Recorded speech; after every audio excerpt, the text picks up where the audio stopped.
Welcome to the Scourgy Law Lunch Break. This is your time of the day to learn a little bit about the law while you enjoy your lunch. Pennsylvania State Representative Brian Sims, a Democrat from Philadelphia, has generated national news because of his conduct toward an elderly lady outside an abortion clinic in Philadelphia. Sims is a staunch abortion rights advocate.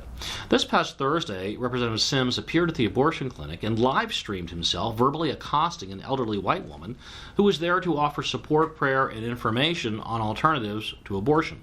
The 8-minute video was broadcast live on Periscope on Thursday, and Sims posted a link on his Facebook later.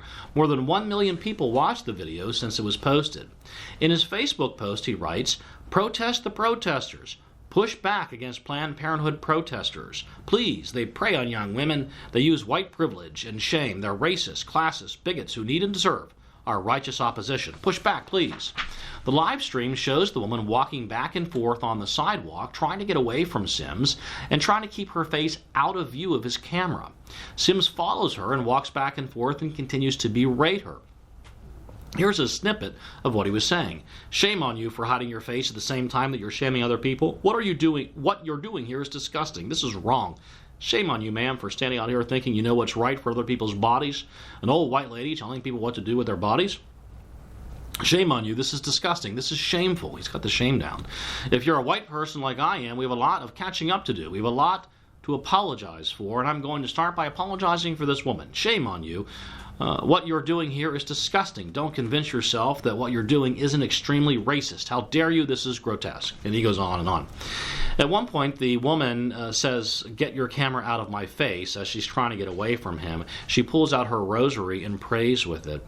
Sims continued. He said a bunch of other things, but then he said, again, "The same laws that protect me protect you, and that's okay." He's saying the law protects his speech and conduct and what he did to this woman on the sidewalk in front of Planned Parenthood. But do the laws protect Sims? Yesterday, I sent State Rep Sims the following tweet.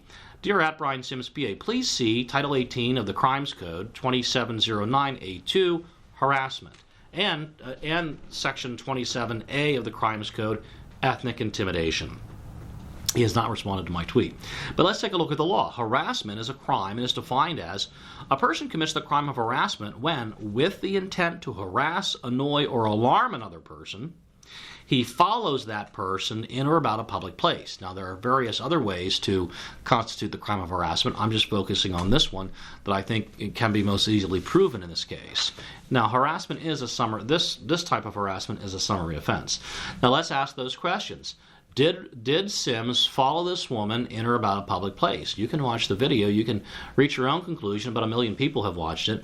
A reasonable person, in my view, can conclude that he does follow her back and forth on the sidewalk in front of the abortion clinic, which is a public place. She's visibly moving away from him, repeatedly trying to get away from him.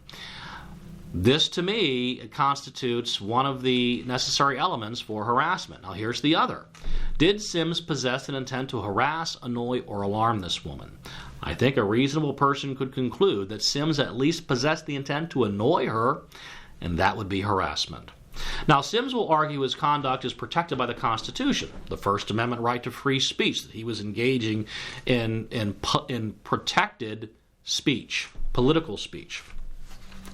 There is a section here of the harassment statute that states this section shall not apply to constitutionally protected activity. However, Sims may not be able to avail himself of that defense. For example, there is a Pennsylvania Supreme Court case in which a man faxed a bunch of faxes that contained racial and ethnic statements that were derogatory to a group of people. He was convicted of harassment by communication. He appealed his conviction on the grounds the statute violated his right to free speech. The trial court explained the right to free speech is not absolute and that certain classes of speech may be restricted or proscribed by criminal statutes. It found that the man's use of racial and sexual epithets in his faxes had no legitimate purpose. Thus, he was convicted.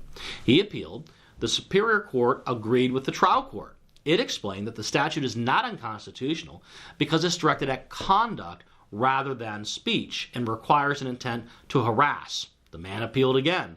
The Supreme Court agreed with the Superior Court and the trial court.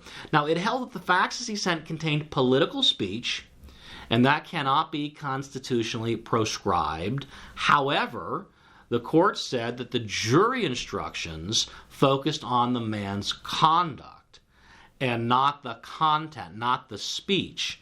And as such, his conviction was upheld.